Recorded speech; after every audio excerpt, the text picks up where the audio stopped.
मंगल मूरत सदगुरु मिलवे सर्वाधार। मंगलमय मंगल करन विनवा बारंबार। धन्य धन्य सद्गुरु सुखद महिमा कहे न जाय। जो कछ कहो तुम्हें कृपा मोते कछ हो जाए।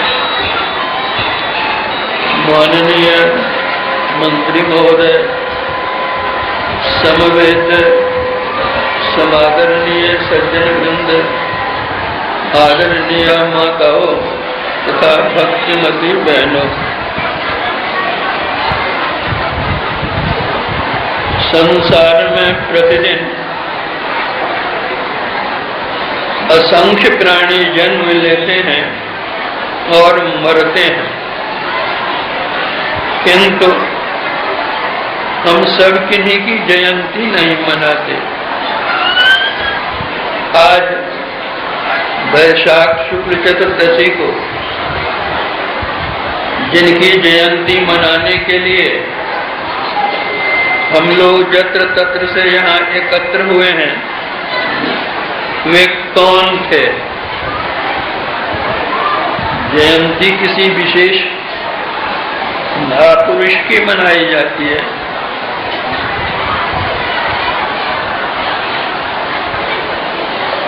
हम लोगों के गुरुदेव हम लोगों के जैसे साधारण मानव नहीं थे, महामानव थे। मानव ही नहीं, नर रूप में वे हरि थे। हरि ही क्यों, हरि से भी वे विशेष थे, क्योंकि श्री हरि ने शबरी जी को नवधा भक्ति का उपदेश देते हुए कहा है, सातम सम मोहि में जग देखा, मोते अधिक संत करी लेखा। अपने से विशेष उन्होंने संत को ही बतलाया।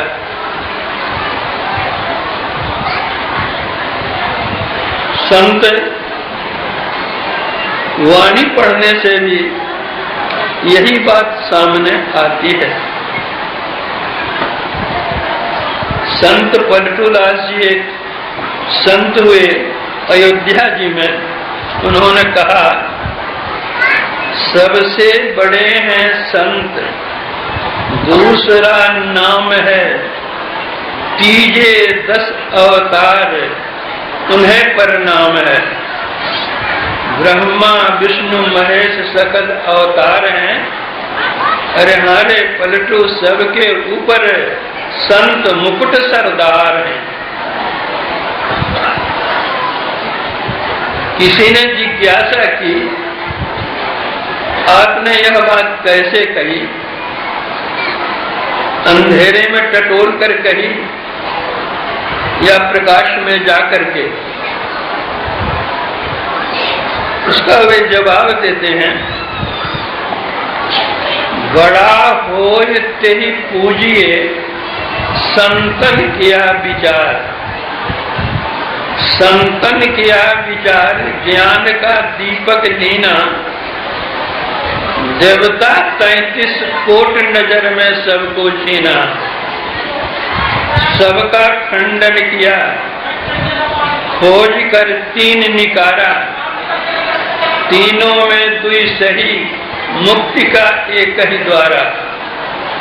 हरि को लिया निकार, पुनः फिर तत्व विचारा।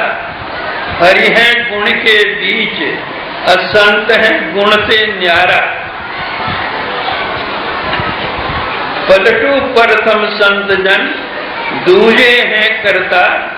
बड़ा होय ते पूजिए, संतन किया विचार। हमारे गुरुदेव संत थे, संत ही नहीं थे, संत सद्गुरु थे। संत सत ज्ञान का उपदेश करते हैं, किंतु जो संत सदगुरु होते हैं वे सत शिक्षा के साथ प्रभु प्राप्ति का मार्ग भी बतलाते हैं, उसकी दीक्षा देते हैं, इसलिए वे संत सदगुरु थे। आज उनका पार्थिव पिंड नहीं है, वे स्वदेश चले गए हैं और हम विदेशवासियों के लिए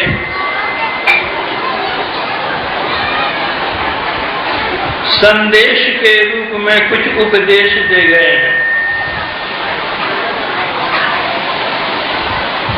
उन्होंने ज्ञान योग युक्त ईश्वर की भक्ति बतलाई। उन्होंने बतलाया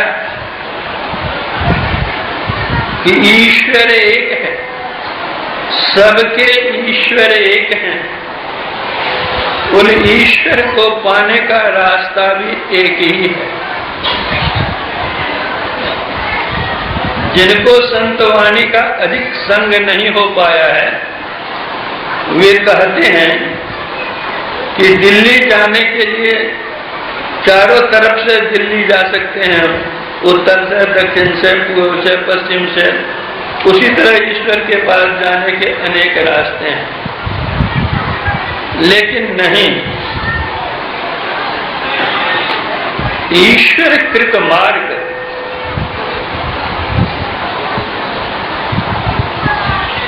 अपरिवर्तनशील होता है, मानव कृत मार्ग परिवर्तनशील होता है।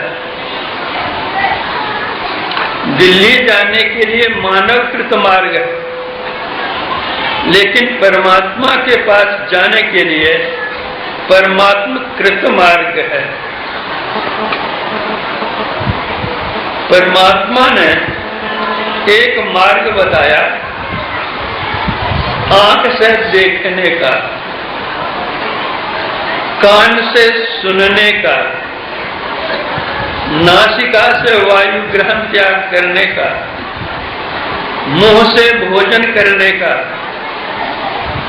नीचे की 2 इंद्रियों से मलमूत्र विसर्जन का। यह मार्ग अटल है। जैसे रूप देखने के लिए आंख के अतिरिक्त कोई इंद्रिय काम नहीं कर सकती, शब्द ग्रहण करने के लिए कान के अतिरिक्त और कोई इंद्रिय काम नहीं कर सकती, भोजन करने के लिए मुंह ही भोजन कर सकता है, मलमूत्र विसर्जन के लिए एक एक मार्ग जैसे नियुक्त है, उसी तरह से ईश्वर के पास जाने का मार्ग भी एक ही नियुक्त है, जो बाहर संसार का नहीं है, अपने अंदर का है।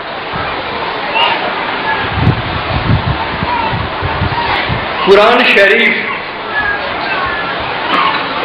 के सूरे फातिहा में लिखा है, एक क़यामत के दिन का मालिक मुझे सीधा रास्ता बतला।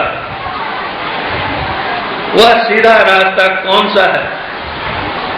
ईश्वर के पास जाने का सीधा रास्ता है। वह कहां से आरंभ होता है, कहां अंत होता है? वेद हमारा ग्रंथ कहता है, वेदाहमेतम पुरुषम महांतम आदित्य वर्णम तमसा परस्ता तमेव वृद्धात् मृत्यु में नान्यो पंथा विद्यते न्याय। कि उस ईश्वर को पाने के लिए एक ही रास्ता है, नान्यो पंथा, न अन्य पंथा, और दूसरा कोई रास्ता नहीं है। और वह रास्ता कहां से है? तमसो मां ज्योतिर्गमय, अंधकार से प्रकाश में, प्रकाश से शब्द में, और शब्द से निशब्द में, और दूसरा कोई तीसरा कोई रास्ता नहीं। जब हम अन्य धर्मों के शास्त्रों का अध्ययन मनन करते हैं, उसमें भी पाते हैं क्यों भटकता फिर रहा, तो ऐ तलाशे यार में, रास्ता शहरग में है दिलवर पे जाने के लिए। क्यों भटकता फिर रहा, उस परम गुरु परमात्मा को पाने के लिए भटकते क्यों हो, इधर उधर घूमते क्यों हो, तो परमात्मा तुम्हारे अंदर। गुरु नानक देव जी महाराज कहते हैं, काहे रे बन खोजन जाई, सर्व निवासी सदा अलेपा, तो ही संग समाई। तो मद जीव बास बसत है, मुकुट माए जस छाई, तैसे ही प्रभु बसे निरंतर, घट ही को जो भाई। बाहर भीतर एको जानो, यह गुरु ज्ञान बताई, जन नानक बिन आपा तिन्हे मिटे न भ्रम की काई। संत कबीर साहब कहते हैं, कस्तूरी कुंडल बसे मृग ढूंढे बन मान, ऐसे घट में पीव है दुनिया जाने ना। समझे तो घर में रहे, पर्दा पलक लगाए, तेरा साहब तुझ में अनंत कहूं मत जाए। मृग की नाभि में कस्तूरी होती है, लेकिन जब उसकी सुगंधी मालूम पड़ती है मृग को, वह मृग जत्र तत्र भटकता है कि सुगंधी आ रही है कहां से। गोस्वामी तुलसीदास जी महाराज कहते हैं, एहिते मैं हरि ज्ञान गंवायो, परिहरि हृदय कमल रघुनाथनि, बाहर फिरत विकल भय धायो। जो कुरंग निज अंग रुचिर मत, अतिमतिहीन मरम नहीं पायो, खोजत गिरि तरुलता भूमि बिल, परम सुगंध कहां से आयो। गोस्वामी तुलसीदास जी महाराज कहते हैं, कस्तूरी मृग की नाभि में है, लेकिन वह जहां तहां ढूंढता है कि सुगंधी आई कहां से। खोजत गिरी तरु लता भूमि बिल, सुगंधी कहां से आई, लेकिन लता भूमि बिल में कहीं भी सुगंधी नहीं मिलेगी। जब कभी सुगंधी मिलेगी तो उसकी नाभि में, अपने शरीर के अंदर ही मिलेगी। एक नवाब था, उसने अपने काजी से पूछा कि अल्लाह ताला कहाँ रहते हैं।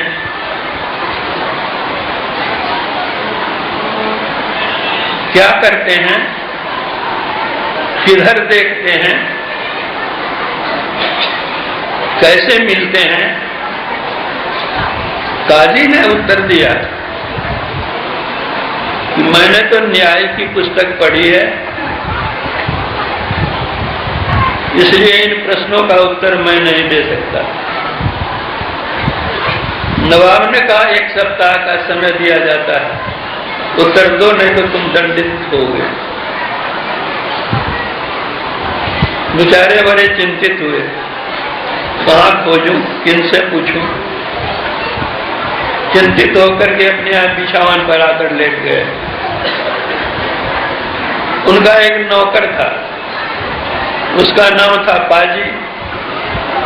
पाजी ने काजी से पूछा कि आप चिंतित क्यों हैं। उनका, मेरी चिंता का कारण जानकर क्या करोगे, तुम समाधान कर सकते हो। उनका, हाँ कहिए, मैं समाधान कर दूंगा। नवाब के किए हुए प्रश्नों को काजी ने पाजी के सामने रखा। पाजी ने कहा, यह उत्तर तो सरल है, मैं दे दूंगा उत्तर। आप एक खत लिख दीजिए नवाब के नाम से कि मैं जाने में असमर्थ हूं, मेरा नौकर पाजी जा रहा है, वह आपको उत्तर देगा। पत्र लेकर पहुंचा, नवाब को दिया, नवाब पढ़ा। कहा, उत्तर दोगे तुम? कहा, हाँ दूंगा। कहा, ठीक है, दो जवाब, ईश्वर कहाँ रहते हैं?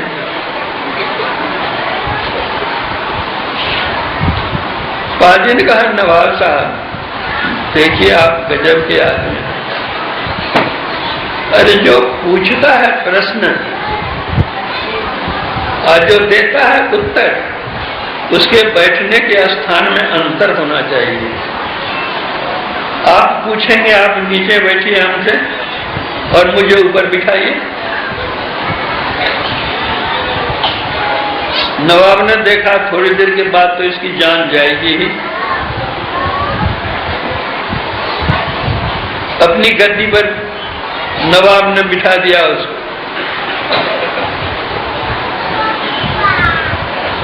और जहां पर काजी बैठते थे वहां बैठ गए हुए। काजी ने कहा कि काजी को भी बुला लीजिए, उनसे आपने प्रश्न किया था ना। काजी को भी बुला लिया गया। तो जहां पाजी बैठता था, काजी की जगह पर तो नवाब बैठ गया था, तो पाजी की जगह पर नीचे में जमीन पर बैठ गए। कहा प्रश्न का उत्तर दो। तब एक है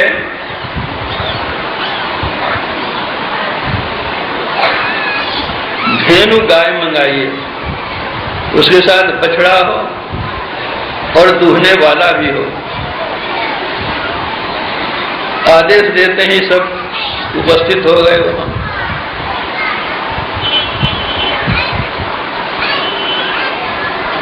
कहा कहिए क्या आपका प्रश्न है?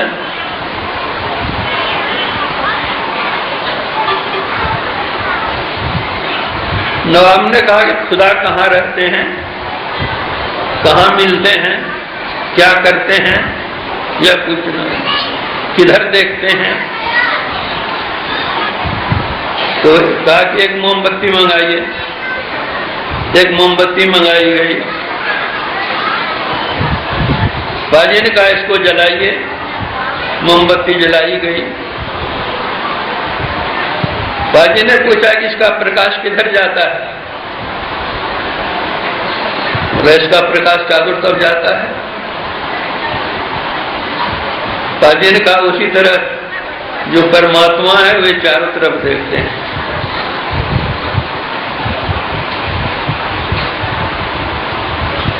कहाँ मिलते हैं?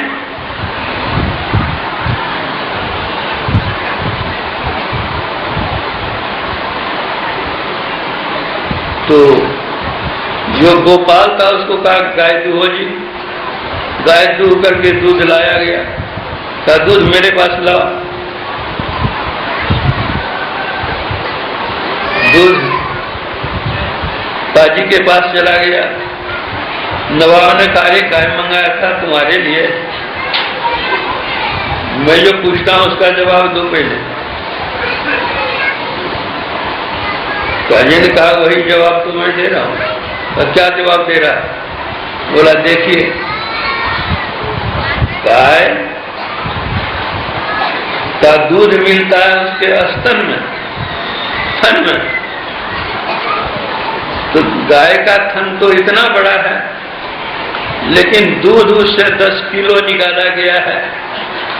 तो 10 किलो दूध क्या उसी थन में था? दूध समूचे शरीर में था। और जब दूहा गया है तो उसके थन से ही दूध निकला है। उसी तरह जो परमात्मा वे सर्वत्र हैं, और जब मिलेंगे तो अपने अंदर में मिलेंगे।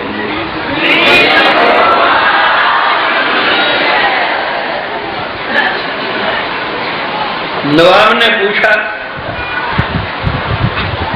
अच्छा तो बतलाओ कि परमात्मा क्या करते हैं? बाजी ने कहा कि नवाब साहब क्या बतलाऊंगा, परमात्मा क्या करते हैं यह पूछने की बात है। अरे वे परमात्मा क्या नहीं कर सकते हैं? आप स्वयं अपनी आंखों देखते हैं कि जो पाजी था उसको नवाब बना दिया, और जो नवाब था उसको काजी बना दिया, और जो काजी था उसको फाजी बना दिया।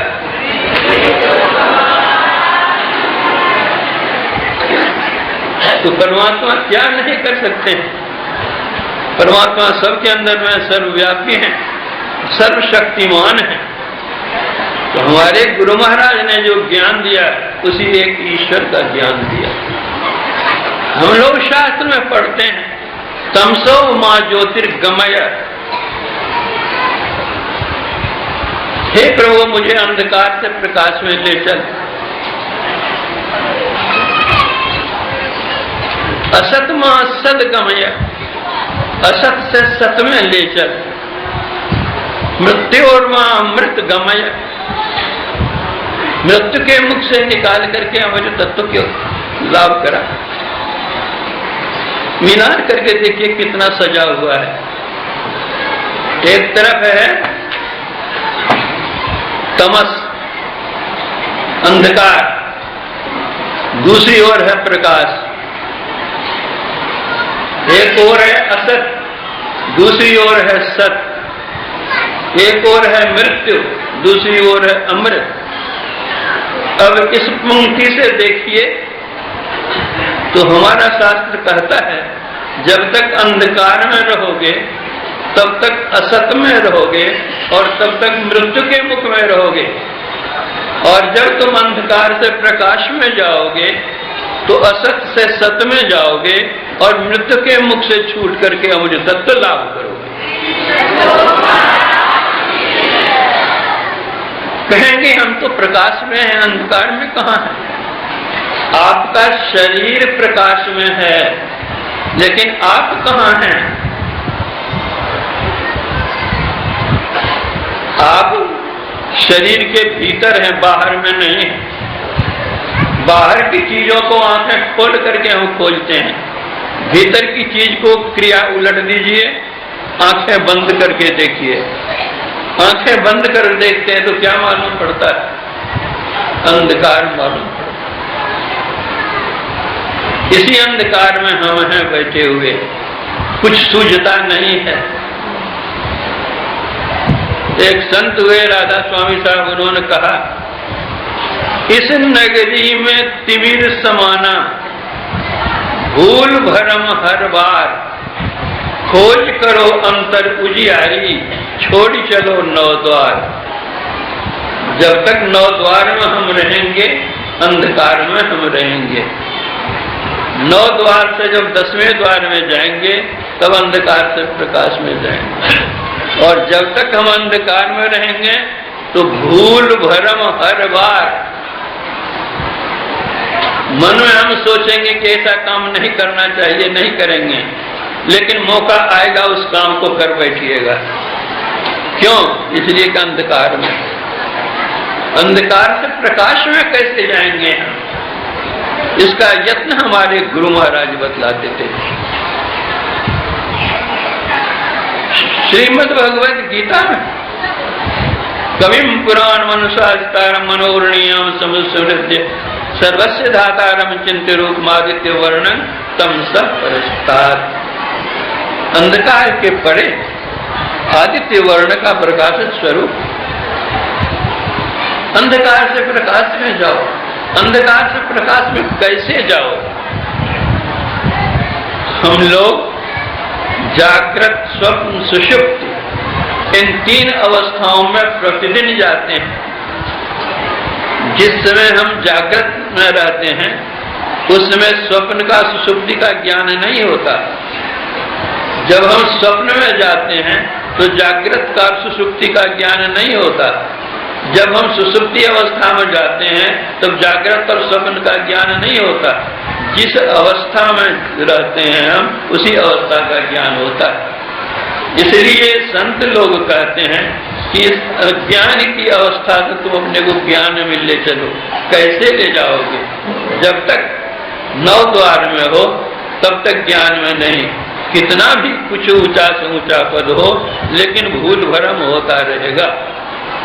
लेकिन जब अंधकार से प्रकाश में जाएंगे तब प्रकाश का काम करेंगे, अपना भविष्य भी उज्जवल होगा, और दूसरे का मार्गदर्शन भी उज्जवल होगा। तो आंख हम बंद करते हैं, अंधकार मालूम पड़ता है। इसी अंधकार में रास्ता है, उसका रास्ता कौन बतावेगा? मुर्शिदे कामिल से मिल, सिद्क और सबूरी से तकी, जो तुझे देगा फहम शहरक के पाने के लिए। इसलिए जो पहुंचे हुए संत हैं, महात्मा हैं, उनके पास जाओ, वे मार्गदर्शन देंगे। कहाँ का मार्गदर्शन देंगे? शहरक के पाने के लिए। शहरक अर्थात सुषुम्ना, उसी को आज्ञा चक्र कहते हैं, उसका नाम ही आज्ञा चक्र है। जो कोई उस चक्र में पहुंचता है वह छठा चक्र है, वहाँ आज्ञा हो जाती है प्रभु की, अब आ जाओ हमारी ओर। जब तक आज्ञा चक्र में हम नहीं जाते हैं तब तक आने के लिए आज्ञा नहीं मिलती। उस पद पर जाएंगे 10वें द्वार में तब आज्ञा मिलेगी। संत राधा स्वामी साहब कहते हैं कैसे कैसे रास्ते में क्या क्या मिलेंगे।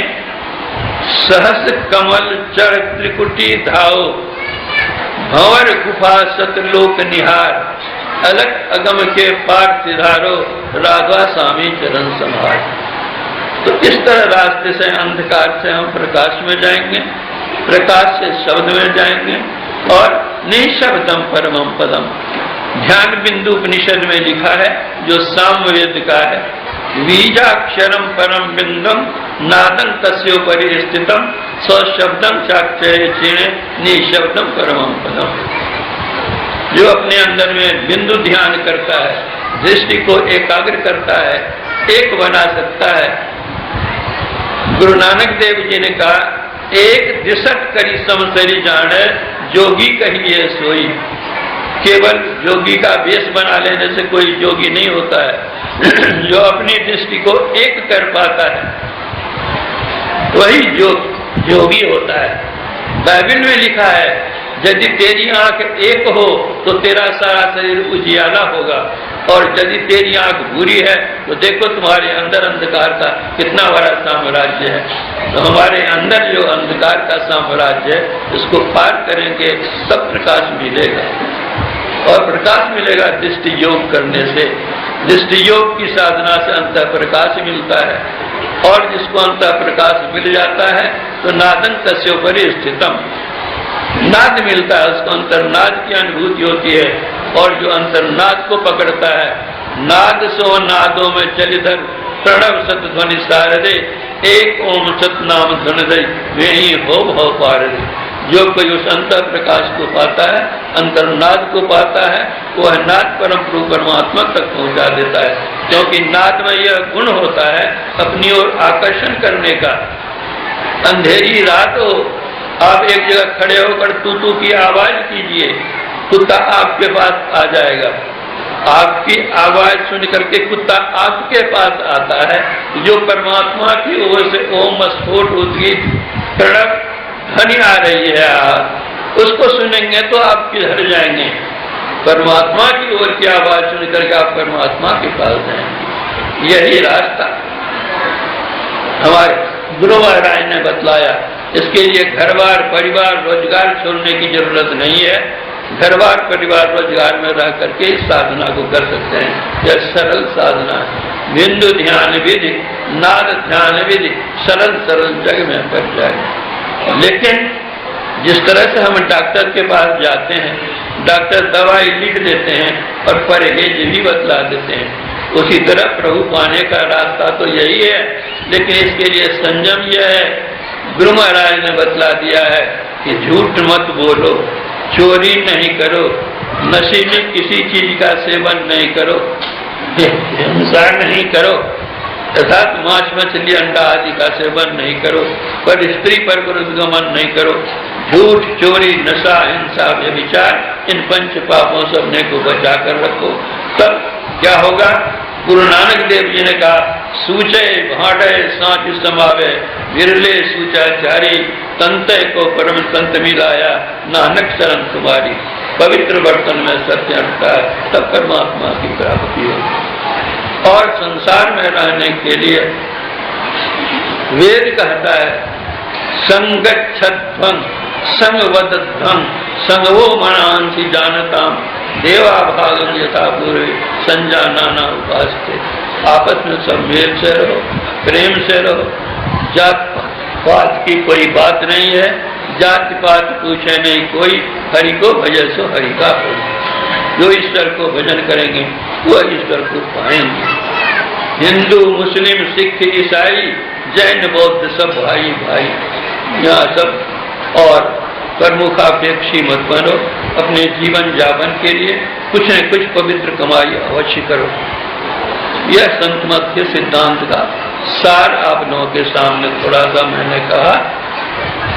तब आप लोगों के कार्यक्रम कुछ और होंगे, इसलिए मैं आप लोग जो दूर दूर से आए हुए हैं, जो पदाधिकारी लोग आए हुए हैं, अपना समय निकाल करके आए हुए हैं व्यस्त जीवन में, सबको मैं बहुत बहुत धन्यवाद देता हूँ और सबके लिए मैं मंगल कामना करता हूँ।